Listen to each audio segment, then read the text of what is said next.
Hello friends, దేవుని కృప వల్ల అయ్యగారు అమ్మగారు మీ అందరికీ దేవుని యొక్క విలువైన ప్రసంగములు స్వయంగా రాసినవి మీకు అందచేయాలని కోరుకుంటున్నాను.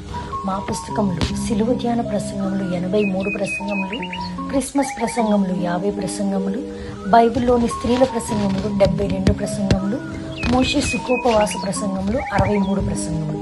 ఈ పుస్తకములు అయ్యగారు అమ్మగారు స్వయంగా రాసినవి మీ అందరికీ అందాలని కోరుకుంటున్నాము. మా పుస్తకములు కావాల్సిన వారు కాంటాక్ట్ అవ్వాల్సిన numbers: Bapatla reverend doctor P Jayapal గారు, phone number 9866412025. Guntur doctor P Prasad Rao గారు, ఫోన్ నెంబర్ 9413685994 అండ్ 9705789407. మా పుస్తకంలో మీరు తీసుకొని చదివి ఆదరణ పొంది దేవుని మహిమపరచాలని కోరుకుంటున్నాము. Don't forget to like the video. Thank you.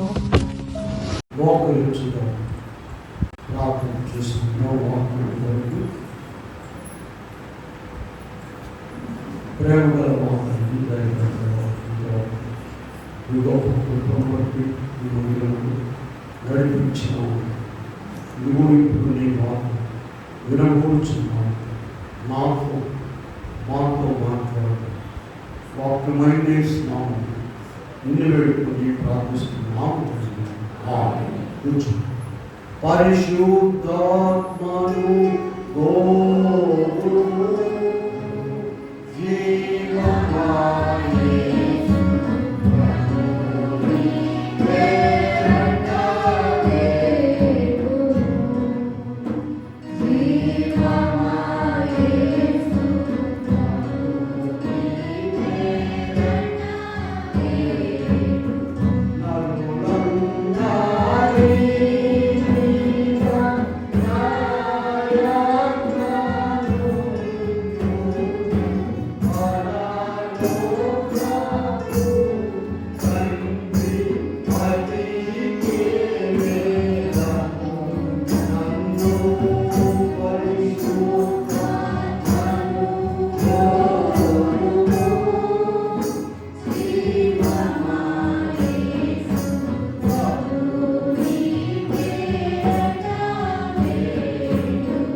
అప్పుడు నీవు ఫరోకు ఇశ్రాయేలు నా కుమారుడు, నా జ్యేష్ఠపుత్రుడు,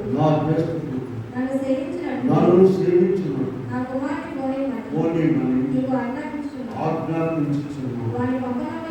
పంపనొల్లని ఎడల ఇదిగో నేను నీ కుమారుని చంపెదనని సెలవిచ్చున్నాడని అతనితో చెప్పును.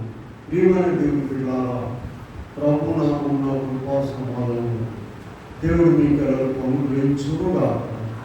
ఆమె నాన్నకి కూడా ఆమె అనే దాంట్లో చాలా అర్థం.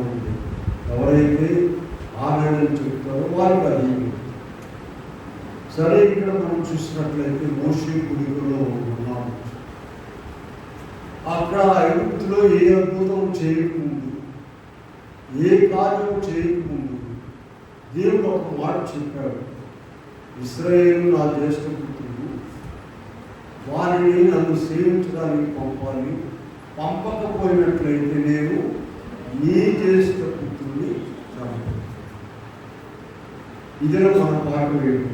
ముందుగా చెప్పబడిన ప్రభావం పరిశుద్ధ గ్రంథంలో వ్రాయబడినటువంటి ఆది కాలం నుండి చివరి వరకు దేవుడు ఒక మాట చెప్పాడంటే, మనం లూకా సువార్త 1వ అధ్యాయంలో 37వ వచనం అందరికీ తెలుసు కదా.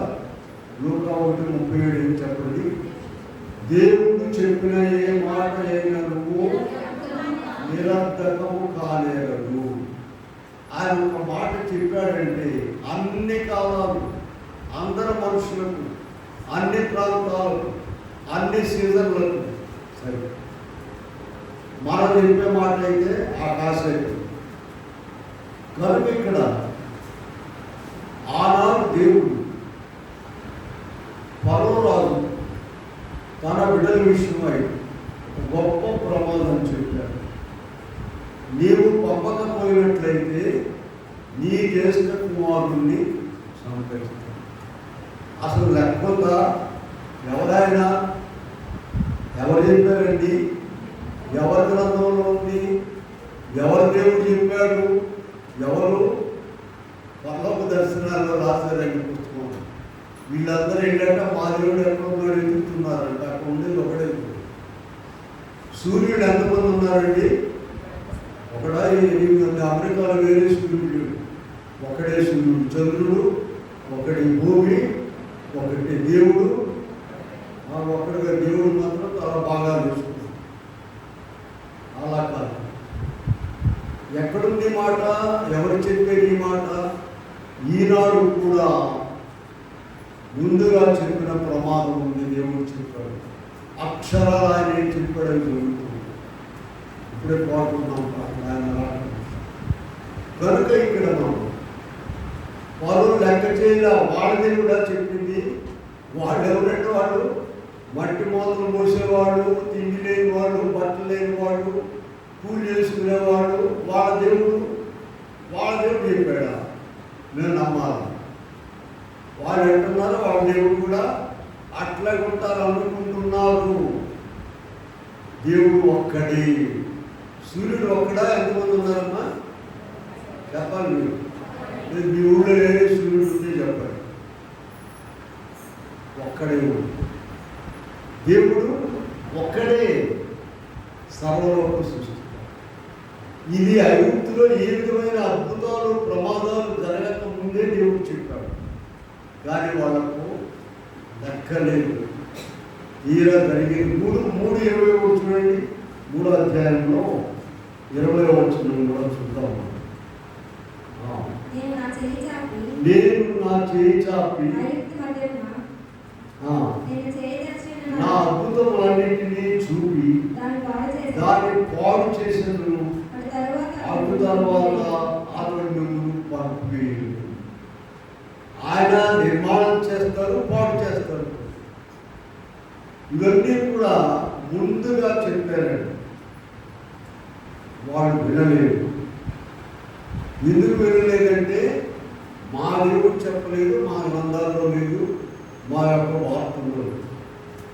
తీరా అంతా కూడా జరిగింది. 12వ అధ్యాయంలో వెళ్ళండి.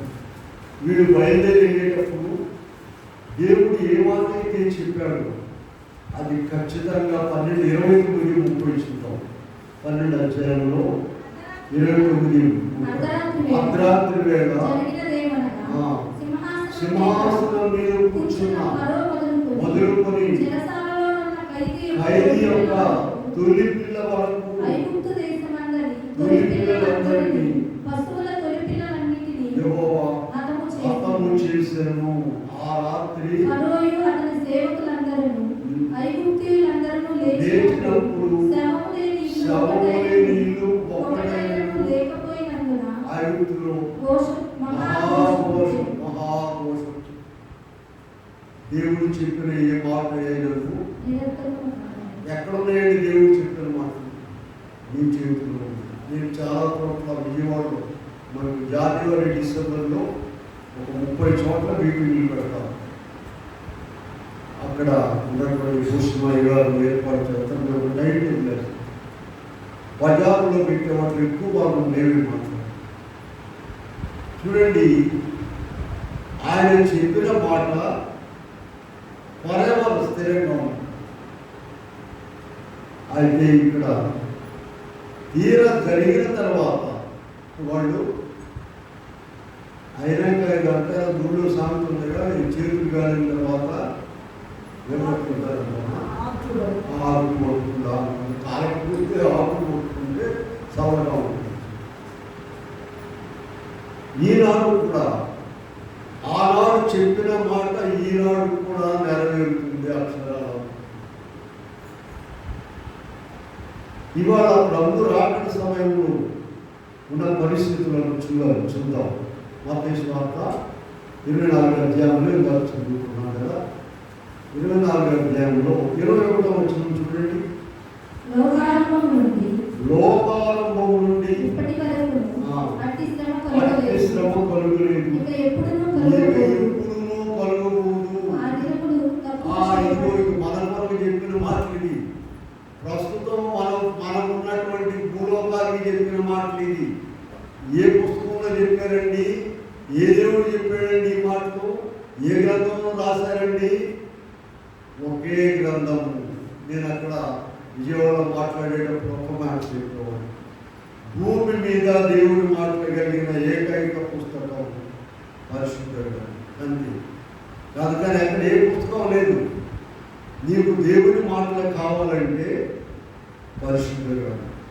మనమేమో చాలా గొప్పవాళ్ళని దేవుడు ఇచ్చాడు అనుకోవాలండి. లోకంలో ఉన్న అందరికంటే మనం ప్రేమించి మన చేతికి ఈ గ్రంథాన్ని ఇచ్చారు. రమ్మనండి, వాళ్ళందరూ పట్టుకోమనండి, పట్టుకోలేదు, చదవలేదు, వినలేదు. ఎందుకని? మాది కాదు. కానీ అక్కడికి వెళ్ళిన తర్వాత ఇందాక చెప్తారు, పరలోక దర్శనాలు అనే పుస్తకంలో రాస్తారు. మీరు వెళ్ళి అక్కడ వెతుకుతున్నారు, ఎక్కడ ఉన్నారు ఆయన. కనుక ఇలాగూ ఇప్పుడు ఉన్నటువంటి జన సమూహాన్ని, ఇప్పుడున్న ప్రపంచానికి దేవుడు ముందుగా చెప్పాడు. ఇంకో మాట చదవండి. ఇందాక మన ఆరాధనలో చదివింది 2వ పేతురు పత్రిక 3వ అధ్యాయము 10వ వచనం చెప్పాం. చూడండి, ప్రభు దినము వచ్చును, ఆకాశము మహాధ్వనితో, పంచభూతములు, భూమియు కాలిపోవును, లయమైపోవునవి కనుక రగులుకొని పంచభూతములు దేవుడి రాకడ కొరకు దాని ఆశతో మీరు పరిశుద్ధమైన ప్రవర్తనతోనూ జాగ్రత్తగా ఉండవలను. క్రైస్తవుల కొరకు చర్చిలో మాట్లాడేవాళ్ళ కొరకు ఈ రాత్రి అనుకో మాట్లాడి. ఇప్పుడు ఏ నెలలో ఉన్నాం మనం చెప్పండి? జూలై నెల చివరిలో ఉన్నాము. మే నెల, జూలై నెల అనిపిస్తుంది. ప్రపంచం అంతా కూడా విడిపోతుంది, వేడి. ఇదిగో ఇక్కడ ఈ భాగం, ఇక్కడ దేవుడు చెప్పిన మాట ప్రకారంగా కాలిపోతూ ఉన్నది. ఇంకా ప్రతి సంవత్సరం అంతేనట. వీళ్ళ ఎక్కడ రాశారండి ఇది? ఎవరు చెప్పారండి ఇది?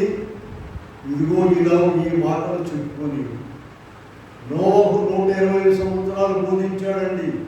అయ్యా, జలప్రళయం వస్తుంది, వినండి, దేవుడి మాట వినండి. ఇక జ్ఞానం పెరిగిపోయింది కదా. అప్పుడే ఉందండి, ఇప్పుడు ఇంకా పెరిగిపోయింది. ఏంటి? ఈ తాడి కూడా మునిగిపోతా, ఆ హిమాలయ పర్వతాలు మునిగిపోతాయా, అవి మునిగిపోతాయి, ఇవి మునిగిపోతాయా అని దీర్ఘాదీశ అందరూ మునిగిపోయాడు. అయితే దేవుడు కృపగలవాడు కనుక ఈ దినాల్లో మనకు అనేక సదుపాయాలు ఏర్పరిచాడు. ఇదిగో ఈ ముందుగా చెప్పబడిన ప్రమాదం నుండి తప్పించుకోవాలి. ఇవాళ మన పాట ఏంటి చెప్పండి? ముందుగా ప్రపంచ ప్రజలకు ఆనాడు కానీ ఈనాడు కానీ ముందుగా చెప్పబడినటువంటి ప్రమాదం. దాన్ని వారు ఎలా తప్పించుకున్నారో నేర్చుకోవాలి.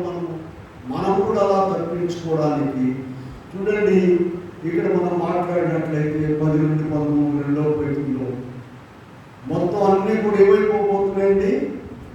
నశించిపోతున్నాయి.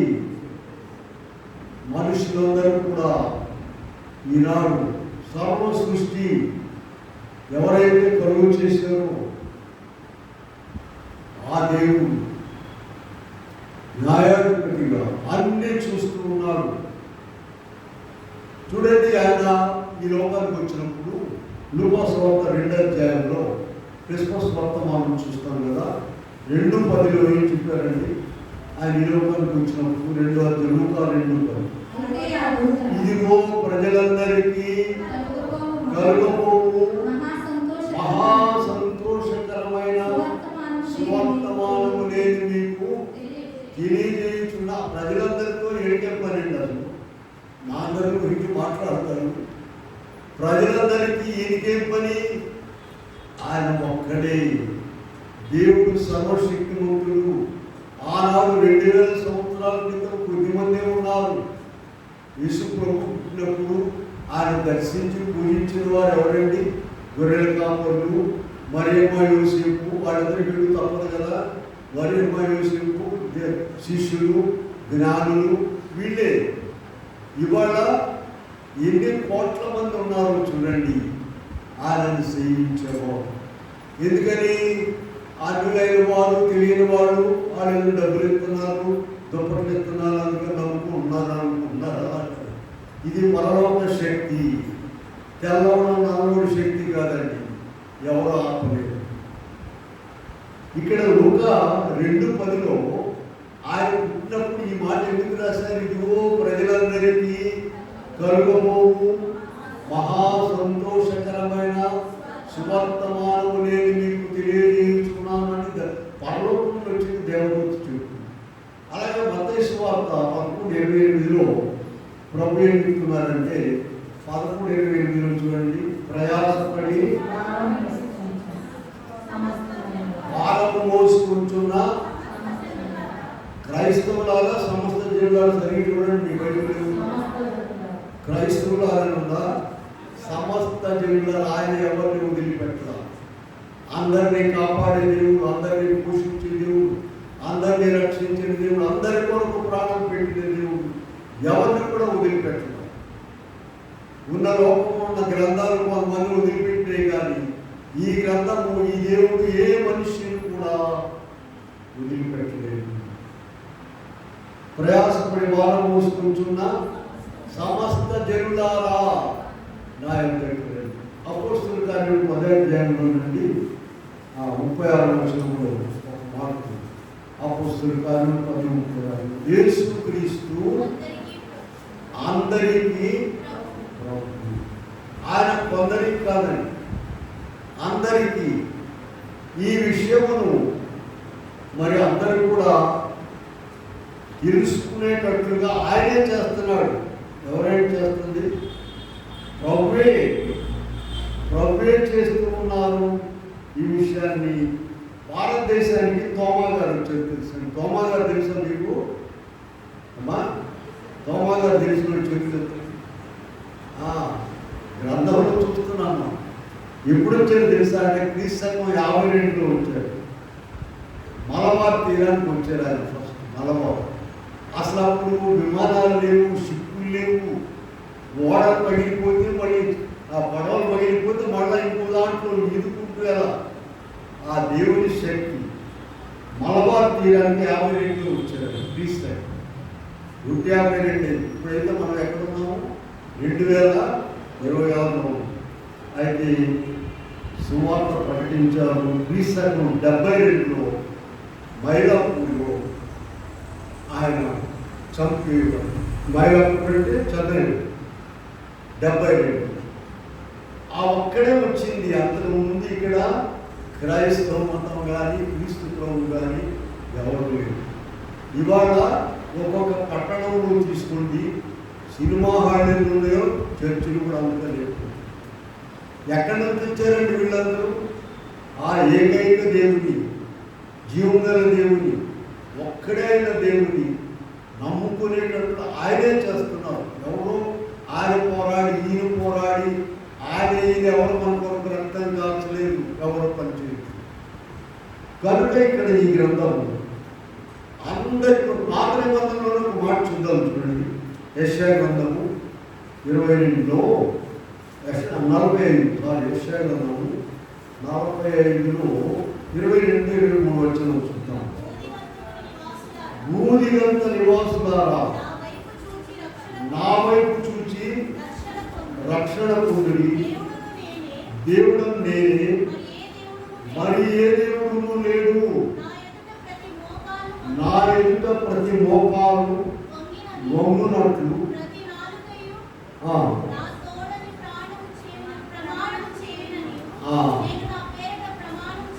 ప్రమాణము చేసి ఉన్నాను.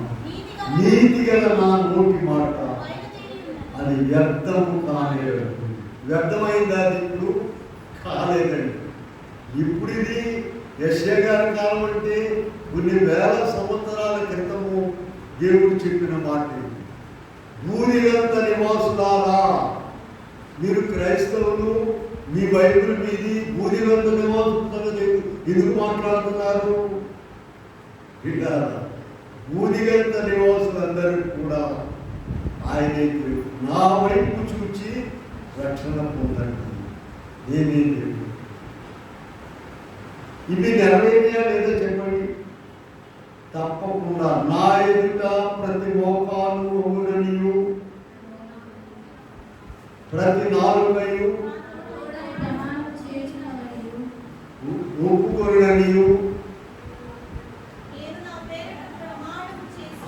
ఇంకా ఆయన కంటే పెద్దవాడు ఎవరు లేరు కనుక ఆయనే ప్రమాణం.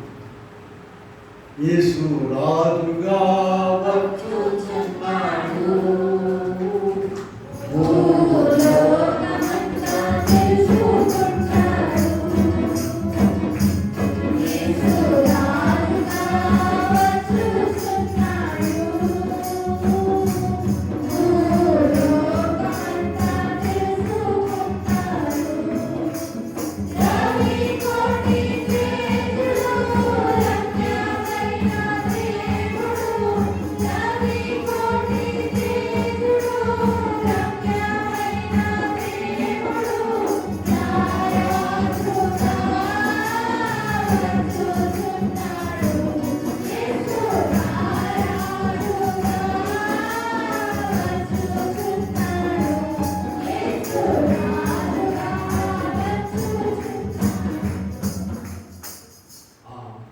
కనుక ఇక్కడ ఇంకో వచనం భూలోక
రోమాపత్రికలో 1:22 నుండి చూద్దాం.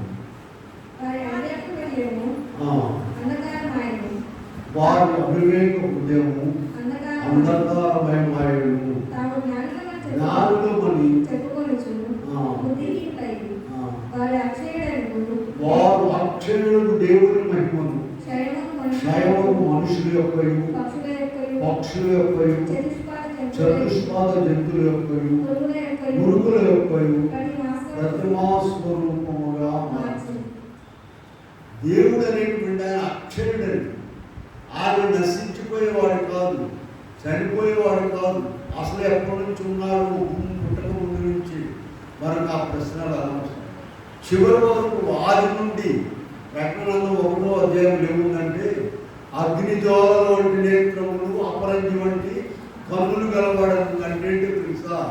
ఆయన వెనక్కి చూశాడంటే ఆదాము మొదలుకొని కనబడతాడు, ఇటు చూశారంటే చివరి వరకు కనబడతాడు. మనమైతే మనం ఇక్కడ చూస్తేనే కనబడే వస్తువుగా కనబడదు. ఇంకొక రామ నాకు వస్తువు కనబడలేదంటే ఆ వచ్చి ఇక్కడే ఉంది కదా.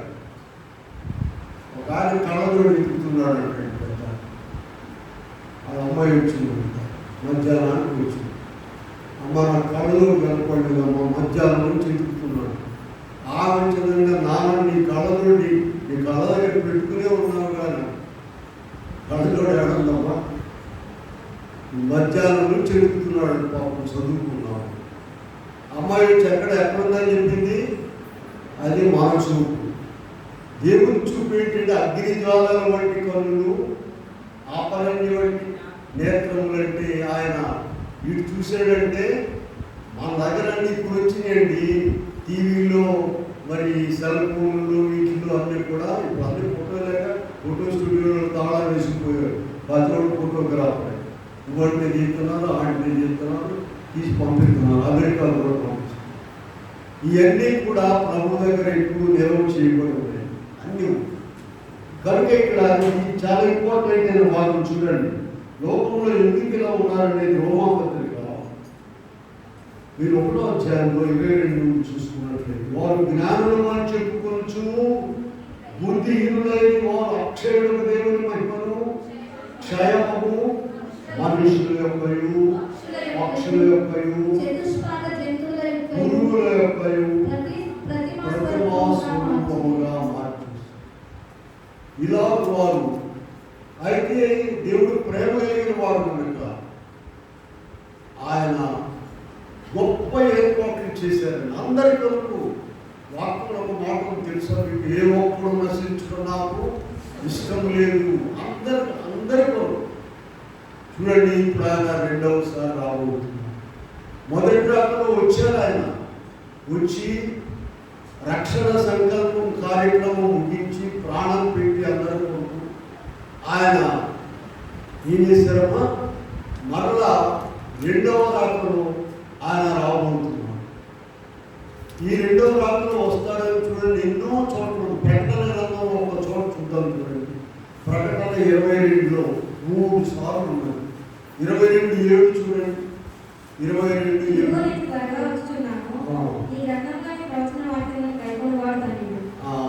22:12 చూడండి. ఇదిగో త్వరగా వస్తున్నాను, వారి వారి తేజుకున్న ప్రతి వారి పుస్తకము నేను సిద్ధపరిచిన జీతము 22:20 చూద్దాము. 22:20 సాక్ష్యం ఇచ్చేవాడు, అవును త్వరగా వస్తున్నానని చెప్పుచున్నాడు. అవును త్వరగా వచ్చుచున్నానని చెప్పుచున్నాడు.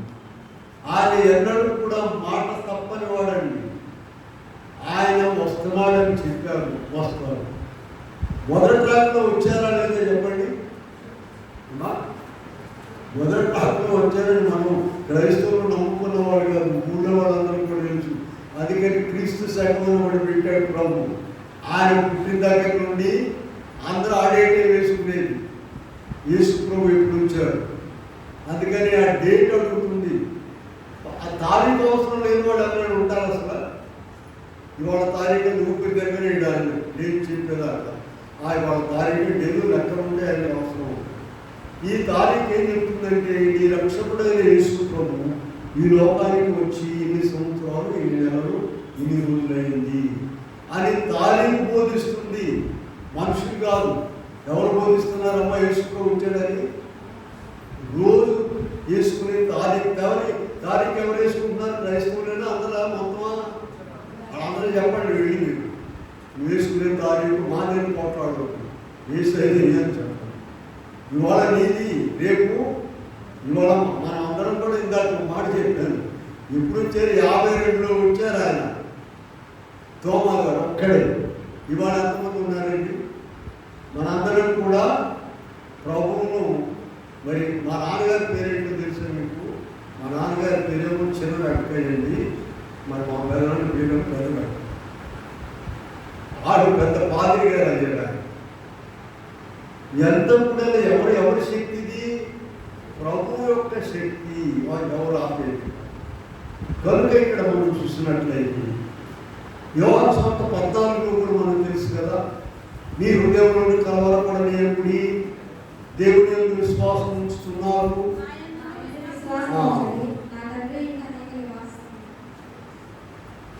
నా తండ్రి ఇంట అనేక నివాసములు కలవు, లేనితో చెప్పుదును. నేను మరల వచ్చి నా యొద్ద ఉండుటకు మిమ్మును తీసుకొని ఇలా పరిశుద్ధ గ్రంథమైన బైబిల్ ఏ మనుషులు కూడా వదిలిపెట్టరు. ప్రకటన గ్రంథంలోకి వెళ్ళండి, చూద్దాం. ప్రకటన 1:7 చూద్దాం. ప్రకటన 1:7. ఇదిగో ఆయన మేఘారూఢుడై వచ్చుచున్నాడు, ప్రతి నేత్రము. ఎవరండి? క్రైస్తవుల చర్చిలో ఉన్న వాళ్ళు అనుకున్నారా? ప్రతి నేత్రము. మొదటి దశలోనికి రాసిన పత్రిక 4:16 ఆర్భాటంతోను ప్రధాన దూత శబ్దంతోను ప్రభు పరలోకము నుండి దిగి వచ్చును. ప్రతి నేత్రము. ప్రకటన గ్రంథము. మనం ఎంత ధన్యులము చూడండి. 1:7 మనం చూసినట్లయితే ఆయన మేఘారూఢుడై వస్తున్నారు. ఇందులో రాయబడినటువంటి మాటలు ప్రభు చెప్పారు.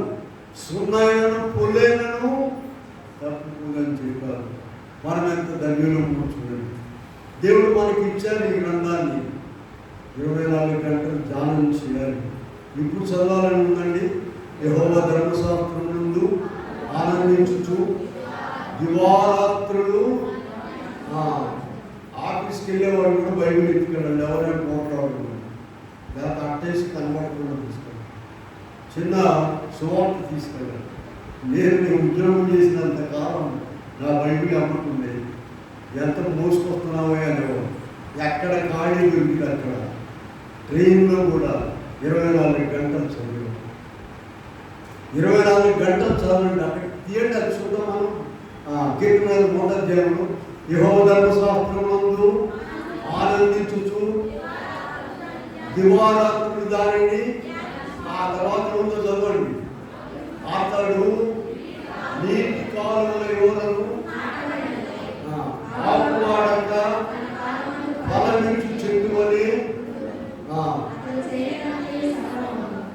అయితే ఇక్కడ ఒక చిన్న ప్రాబ్లం ఉంది, మర్చిపోతుంది. బైబిల్ ఎమ్మడి పెట్టుకెళ్ళమంటున్నాం కదా, సాతాను ఎమ్మడి పెట్టుకెళ్ళి అక్కడ చదవలేదు. ఇంటికి చదవడం దిక్కులను చూడు. దాన్ని జయించి చదవాలి. నేను దానిని జయించి చదువుకున్న వాళ్ళు అందరూ చదువుకున్నవాడు చేతులు ఎంతంటే ఎవరైనా ఇద్దరు మొత్తం కూడా బ్రహ్మాండం చదివేవాడు. మరి బైబిల్ ఎందుకు చదవడం? సాతాను చదవలేడు. కనుక అలా ఎవరైతే చదువుతారో అతడు చేరుదంతయు. మరి మామూలుగా చేసేదంతా విఫలమైపోతుంది. ఎందుకంటే సరైనటువంటి జ్ఞానం. సరే, ఇక్కడ చూద్దాం. చూడండి, ఇప్పుడు ప్రభు చెప్పిన మాట అన్ని నిర్గమ 12:30లోనండి. నిర్గమకాండం 12:30 ఐగుప్తులో ఇంటికి ఒకరు చనిపోయారు. 30 వచనం చదవండి. ఆ రాత్రి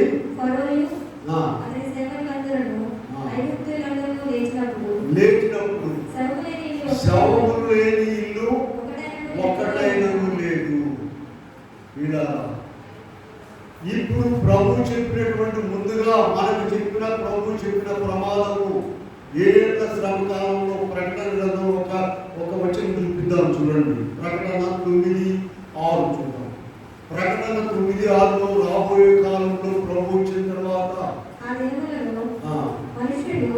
మనుషులు మరణమును వెతుకుతురు కానీ అది వారికి ఇదేంటండి. ఉద్యోగాల కొరకు వెతకడం చూసాము, మరి వివాహాల కొరకు వెతకడం చూసాము, వీళ్ళు వాకిళ్ళు కొరకు. ఇదేంటి? మరణం కొరకు.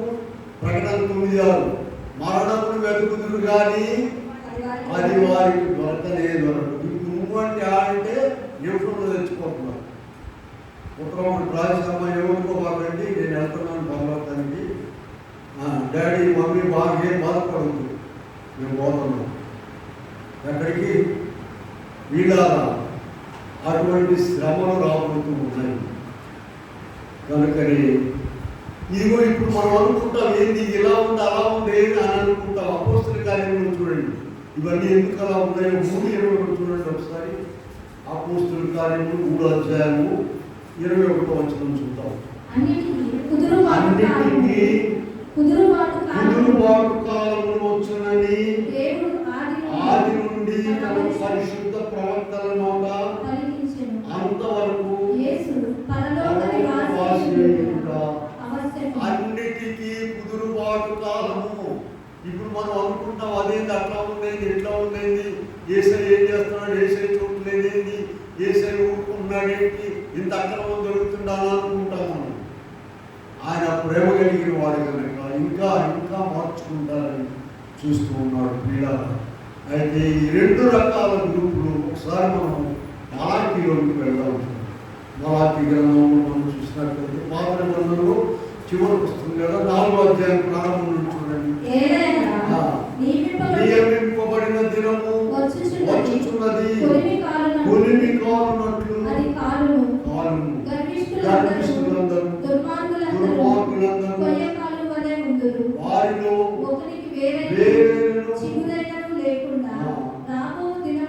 అందరినీ కాల్చివేయనని.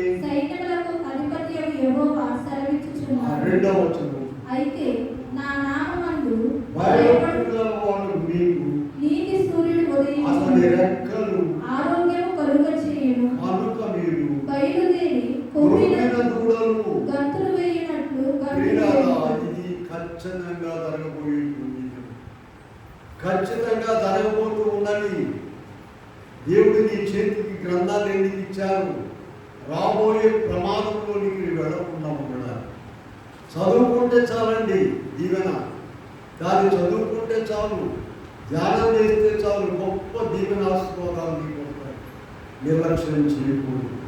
అంతేకాదు మలాఖీలో ఉన్న మనము 3వ అధ్యాయంలో చూద్దాం. చూడండి, 3వ అధ్యాయంలో 17వ వచనం చూద్దాం. నేను నియమింపబో దినము దినము రాగా వారు నా వారై నా స్వకీయ సంపాద్యమై ఉందురు. తండ్రి తమను సేవించు కుమారుని కనికరించినట్టు నేను వారిని కనికరించునని సైన్యములకు అధిపతి యెహోవా సెలవిచ్చుచున్నాడు. 18వ వచనం ఉందా చూడండి. అప్పుడు అలాగే 3:18, అప్పుడు నీతి గలవారెవరు, దుర్మార్గులెవరు, దేవుని సేవించు వారెవరు, ఆయనను సేవించిన వారెవరు మీరు తిరిగి కనుగొందురు. ప్రియులారా, నీతి కలిగిన వారంటే మనమే. అంటే ఏంటి, అనేక అక్రమాలు చేస్తున్నాం కదా, నీతి కలిగిన వారు అంటారు ఏంటని అనుకుంటారేమో. అబ్రహాము దేవుడిని నమ్మేమో, అది అతనికి నీతిగా ఎంచబడింది. ఆయన నమ్ముకోవడమే నీతిగా ఉండడం అంటే. నువ్వు ఎన్ని కార్యాలైనా చేయండి, అది నీతి కాదు. అయితే నమ్ముకున్నంత మాత్రంలో కాదు, మనం ఆయన అడుగుతాడంలో నడిచి. అందుకని ఇక్కడ మనము 3వ అధ్యాయంలో కూడా మనం చూస్తే 2వ వచనం చూద్దాం. చూడండి, మలాఖీలోనే ఉన్నాం మనం. అయితే ఆయన వచ్చు దినము ఎవరు సహింపగలరు, ఎవరు ఓర్వగలరు. కంసాలి ఆ కంసాలి అగ్ని వంటి వాడు, చాకలి వాడు సౌపడుతుంది. వీళ్ళారా, పట్లేం బాధ ఉన్నాయి, తెల్లగా ఉన్నాయి, ఉరికిలేదు అనుకున్నాం, సభ దగ్గర తీసుకెళ్తే దాని రంగంతా బయట. అయితే ఎవరు కూడా సహించలేరు అని అనుకుంటున్నాం. అలా పరిశుద్ధ గ్రంథం సమస్యను వదిలిపెట్టలేదు. ఎవరు సహిస్తారో చూపిస్తాను. చూడండి, లూకా సువార్త 21:36 ఇక్కడ ఏం రాశారు? ఎవరు సహించగలరు అంటే ఎవరు సహించలేరని అర్థం వస్తుంది. అయితే లూకా 1:36 చూడండి. కాబట్టి మీరు జరగబో వీటి నెలను తప్పించుకొని మనిషి కుమారుని ఎదుట నిలబడు శక్తి గలవారగునట్లు ఎల్లప్పుడూ ప్రార్థన చేయించు. మలాఖీ 3:2లో ఉన్నటువంటి సమస్య అక్కడ వీళ్ళ లూకాసు వార్త 7:36. మళ్ళా మనం రోజు చెప్పే దాంట్లోకి వచ్చాం. రోజు 2 పూటలు ఏం చేయమంటున్నామా? ప్రార్థన చేసుకోవాలి, ప్రభుత్వ సహవాసం చేయాలి. ప్రభుత్వం ఎవరు మట్టుకు వారే ఎవరు మట్టుకు వారే భోజనం చేస్తున్నారా? నా బదులు నువ్వు భోజనం చేయయ్యా, ఈ పూట కూడా వేసుకుని తినంటే 4 ప్లేట్లు తినయ్యా నా బదులు కూడా అంటే తింటారు కదా. ఎవరికి రోగం వస్తే వాడే వాళ్ళు ఆడే టాబ్లెట్లు వేసుకోవాలి, ఇంకోటి వేసుకోవడానికి లేదు. వీళ్ళ ఎవరి భక్తి వారిని, ఎవరి మట్టుకు వారు ప్రార్థన చేసుకోవాలి. అందుకని మత్తయి సువార్త 6:6 ఉంది వ్యక్తిగతమైనటువంటి ప్రార్థన. మత్తయి సువార్త 6:6 ఏముందో చదవండి. నీవు నీ గదిలోనికి వెళ్ళి నీవు నీ తలుపు వేసి. ఇలా ఎవరు లేదు, నేను ఒక్కదాన్ని ఉన్నానని ప్రార్థన మానుకోండి. తెల్లవారుజాము గురించి ప్రార్థన. ఇప్పుడు ఈ మాటలన్నీ కూడా తప్పనిసరిగా నెరవేరు. సరే, మనకు సమయం అయింది. వాళ్ళు ఎట్లా తప్పించుకున్నారో చూద్దామండి. నిర్గమ 12 అధ్యాయంలో వాళ్ళు ఎలా తప్పించుకున్నారో ప్రమాదం గురించి మనం ఆలోచించి మనం ఎలా తప్పించుకోవాలో అలా వెళ్ళిపోవాలి. 12:21 నుండి చూస్తే, నిర్దోషమైనటువంటి ఒక మేక పిల్లని తీసుకొని దాన్ని వధించి దాని రక్తమును ద్వారకం కమ్మిల మీద రాయాలని చెప్పారు, దాని మాంసమును తినాలని చెప్పారు. ప్రియులారా, అలాగే వారు మోషే చెప్పినట్టుగా ఒక నిర్దోషమైన ఏడాది గొర్రె పిల్లను తీసుకొని దాన్ని వధించి ప్రభువు చెప్పినట్టుగా చేసి దాన్ని తిని దాని రక్తమును ద్వారకం మీద పూసుకొని సంహారకుడు వారి ఇంటి మీదకి రాకుండా దాటింది. ఇవాళ కూడా మనము ఒక మాట చెప్పుకున్నాం కదా, లూకాసు వార్త 37 ఏం చెప్పాము? దేవుడు చెప్పిన ఏ మాట అయినను ఇవాళ మనం చేయాల్సింది ఏంటంటే, ఇవాళ ప్రతి ఇంటికి కూడా ఒక గొర్రె పిల్లని తెచ్చి పోయలేరు కనుక 1 కొరింథీ 5:7 వెళ్ళండి. 1 కొరింథీ 5:7 అందరి కొరకు ఒక గొర్రె పిల్ల వధించబడి ఉన్నది. అక్కడ చదువులు 5:7 క్రీస్తు అను మన పస్కా పశువు వధించబడి. ఆయన వచ్చి మనందరి పక్షముగా ఆయన పస్కా పశువుగా వధించబడ్డారు. ఆయన రక్తమును తినాలి, ఆయన రక్తమును త్రాగాలి, ఆయన శరీరమును తినాలి. అలా చేసేటువంటి వారే ఇదిగో ఈ రాబోయేటువంటి ప్రమాదము ఎదుర్కొని దాటి వెళ్తారు. సంస్కారం వచ్చారు అన్నాడు. సంస్కారం తీసుకునే వాళ్ళందరూ కూడా యోహాను సువార్త 6వ అధ్యాయం బాగా చదువుకోండి. యోహాను సువార్త 6వ అధ్యాయం చదువుకోండి. సంస్కారం తీసుకునేవాళ్ళు దాంట్లో అన్ని విషయాలు మనం కూడా. అయితే ఇప్పుడు దేవుని ప్రేమ ఎక్కువగా ఉంది చూడండి. అనేక ఏర్పాట్లు చేశాడు. ఆనాడు నిర్గమకాండంలో ఇశ్రాయేలులకు లేనటువంటి గొప్ప ఏర్పాట్లు. ఏం ఏర్పాట్లు? ఆయనే వచ్చారు, ఆయన మన కొరకు బలిగా అర్పించబడ్డారు, ఆయనే అనుదినము, ఆయన మన పాపాల కొరకు బలైపోయారు, ఆయనే గ్రంథమును మనకి ఇచ్చారు. చదువుకుండే ఆ దినాలు వాళ్ళకి గ్రంథం లేదు. దేవుడి సేవకులు ఇచ్చారు, బోధించే వాళ్ళని ఇచ్చారు, మందిరాన్ని ఇచ్చారు, సంఘం ఇచ్చారు, సేవలు ఇచ్చారు. చూడండి ఎంత ప్రేమ, ఇన్ని సౌకర్యాలు. ఆనాడు ప్రమాదము తప్పించుకోవడానికి వారికి లేవు. ఈనాడు మనం తప్పించుకోవడానికి ఎన్నో విలాపవాక్యములను పడండి. 3వ అధ్యాయంలో చూద్దాం. విలాపవాక్యములు 3:33 అన్ని 3 చదవండి. అక్కడ విలాపవాక్యములు 3:33 హృదయపూర్వకముగా ఆయన బాధైనను కలుగు చేయడు. ఆయన ఎవ్వరికి కూడా బాధ కలుగు చేయడండి, విచారం కలుగు చేయడు.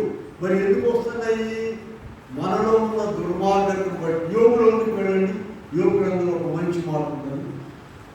యోగు 34:10 చూద్దాం. 34:10-12 విజ్ఞానం గల మనుషులారా దేవుడు అన్యాయం చేయుట అసంభవము. సర్వశక్తుడు.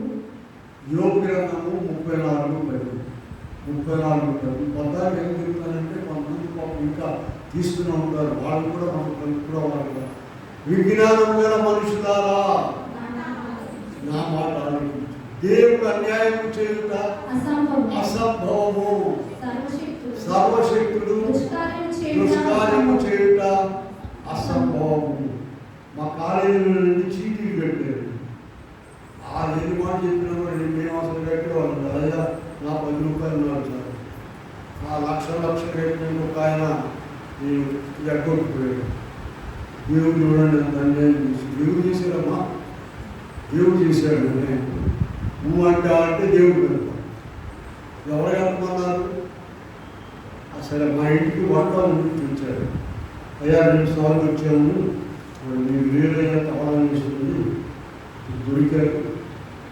అమ్మాయి పెళ్లి విషయం ఒక అబ్బాయి చేసుకుంటాడని అనుకున్నారు. అమ్మాయి ఆ అబ్బాయికి వేరే పెళ్లి చెప్పింది. మీరు బాగా ప్రార్థన చేస్తారంటే చెయ్యండి.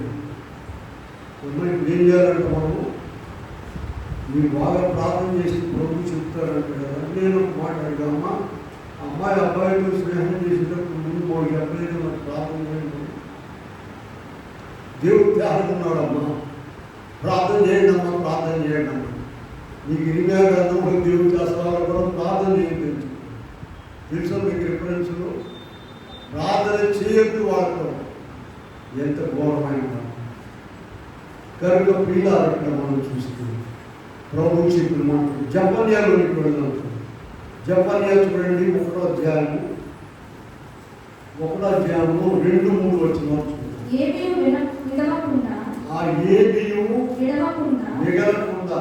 విడవకుండా భూమి మీద ఉన్న సమస్తమును నేను ఊడ్చివేసేదను. ఇదే యెహోవా వాక్కు. చూసారా, ఏమి మిగలకుండా. అంతవరకు ఇంకా చదవమ్మా, ఇంకా చదువు. మనుషులనేమి పశువులనేమి నేను ఊడ్చివేసేదను. ఆకాశ పక్షులనేమి సముద్ర మత్స్యములనేమి దుర్జనులనేమి వారు చేసిన అపవాదములనేమి నేను ఊడ్చివేసేదను. అన్నీ చూస్తారా, మొత్తం 7 రకాలు ఉన్నాయి. మొత్తం ఊడ్చివేసేస్తాను. ఇది ఎక్కడ ఉన్నది? ఇదిగో జీవం గల దేవుడు ఇచ్చినటువంటి మాట. కనుక మనము ఈ మాట ప్రకారంగా ముందుకు వెళ్ళిపో. ప్రభు చెప్పిన మాట లూకా 21లో చూశారు కదా, మనం జరగబో విజ్ఞానం తప్పించుకొని మనిషి కుమారు ఎదుట నిలువటం శక్తి గలవారన్నట్లు ఎల్లప్పుడూ ప్రార్థన చేయొచ్చు వెళ్ళకుండా. అలా ఎవరైతే ప్రార్థన చేసుకుంటారో ప్రభువే నడిపిస్తారు. వాళ్ళు ఎక్కువ కాలంలో ఎలా తప్పించుకున్నారండి? ఒక 7 ఏడాది మగపిల్లలను గొర్రె పిల్లలను వాళ్ళు వధించి ఆ రక్తము ద్వారబంధముల మీద చూసి మాంసం తిన్నప్పుడు సంహారకుడు వాళ్ళ దగ్గరికి రాడు. అలాగే ఈనాడు మనం కూడా ఇదిగో యోహాను సువార్త 1వ అధ్యాయంలో యోహాను గారు చెప్పాడు, ఇదిగో లోకపాపులను మోసుకొని పోవు దేవుడు. ఆయనే వచ్చారు. మనము ఆయన శరీరమును తిని ఆయన రక్తమును త్రాగి రేపు వచ్చారు మనం ఈ పని చేయకూడదు. ఒక అధ్యాయం చదవమని చెప్పి రియాజేమమ్మా యోహాను సువార్త. అది ఎక్కడే వదిలిపెట్టి వెళ్ళబాటు మైండ్లో పెట్టు. యోహాను సువార్త 6వ అధ్యాయం చదువుతుంది. అందులో ప్రభు గ్యారెంటీగా చెప్పాడు, జీవాహారము నేనే. అనేక మందికి అనుమానం వచ్చింది. ఒక లైన్ చూడండి, దాంట్లో చూద్దాం. యోహాను సువార్త 6లోకి వెళ్ళండి. అక్కడ ఒక చిన్న మాట చూపిస్తాం. ఆనాడు చేసినటువంటి పనులే ఈనాడు కూడా 52వ వచనం చూడండి. ఆనాడు యూదులు ఈయన తన శరీరమును ఒకరితో ఒకరు వాదించి. ఏమండి, ఏడపోతులు తినడం తెలుసు, గాడిదలు కూడా తింటారండి, బడిగొడ్లు అన్ని తింటారు. అన్ని మొక్కలు ఎట్లా ఉంటాయో తెలుసు. మనిషిని ఎట్లా తింటారు? కింద ప్రభు చెప్పే జవాబు చూడండి. కావున 53వ వచనం. ఏ సీట్లని తిని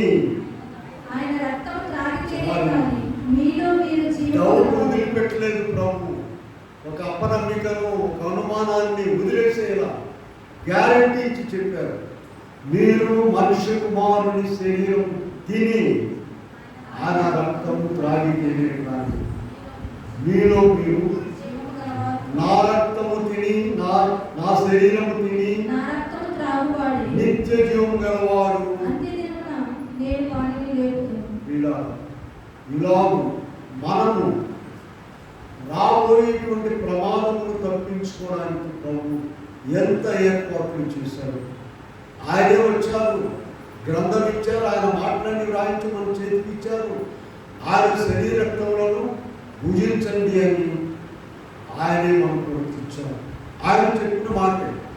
ఆయన ఒక రొట్టెని తీసుకుని కృతజ్ఞతాస్తుతులు చెల్లించి విరిచి వారికి ఇచ్చి నా శరీరము పుచ్చుకొని తినమంచి, అలాగే ఒక పాత్రను తీసుకొని ఆయన కృతజ్ఞతాస్తుతులు చెల్లించి వారికి ఇచ్చి ఇది నా రక్తం, అదే పద్ధతిలో నేను వచ్చి కనుక ఇలా మనం ఆయన వాక్యం చదువుకుని ఆయన సన్నిధిలో ప్రార్థించి ఆయన కొరకు జీవించి దివారాత్రులు ఆయన కొరకు కష్టపడి మనం పనిచేసినట్టు అయితే మనం చేయలేమండి. ఒక చిన్న సూత్రం ఇచ్చాం కదా, కాలంలో ఏంటి చెప్పండి. అది 2 పూట్ల ఎవరైతే ప్రార్థన చేసుకుంటారో వారిని దేవుడు ఆయన మార్గంలో ఉంచుతాడు, క్రమపరుస్తాడు. నీ తెలివితేటలు, నీ జ్ఞానము, నీ శక్తి, నీ భక్తి, నీ డబ్బులు బట్టి ఆయనలో నడవలేవు నాకు చెప్పేసి ఎవరు 10లో పౌలు గారు మాట చెప్పాడు తెలుసా మీకు? తుదకు ప్రభు యొక్క మహాశక్తిని బట్టి ఎలా వస్తుందా దైవ సన్నిధిలో ప్రార్థన చేసుకోవడం ఇవన్నీ చేయిస్తావు. రాబోయేటువంటి గొప్ప ప్రమాణము ఆనాడు ఐగుప్తీయుల కంటే గొప్ప ప్రమాదం ఇప్పుడు రెడీగా ఉందండి. దానిని తప్పించుకోవాలంటే ప్రతిదినం ఆయన సన్నిధిలో ప్రార్థన చేసి బలం పొందాలి. అట్టి గొప్ప దేవుడు అందరికీ అనుగ్రహించును కాక. ఆమె చిన్న ప్రార్థన చేసుకున్నాము.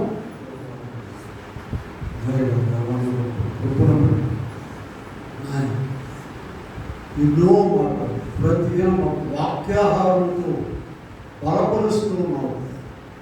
దాన్ని విడిచిపెట్టము. ప్రతిదినము ఆయన బలం పొందాలి. ఇదిగో రావు ఉగ్రత. ఆనాడు ఆ ఐగుప్తీయులలో ఇంటికి ఒక్కరే.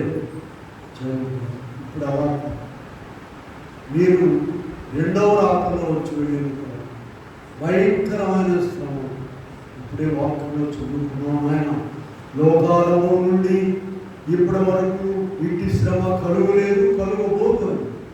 అటువంటి భయంకర శ్రమలకు గురించి ముందుగానే మాకు చెప్పేకుంటాం. వాటిని తప్పించుకోవడానికి ప్రతిదినము మోకాళ్ళు ప్రార్థన చేసుకునే దయచేయండి. అయాన్ని ప్రియకులందరూ దీవించుకుని యేసు నామములో వేడుకుని ప్రార్థిస్తున్నాము. కూర్చుంటాము.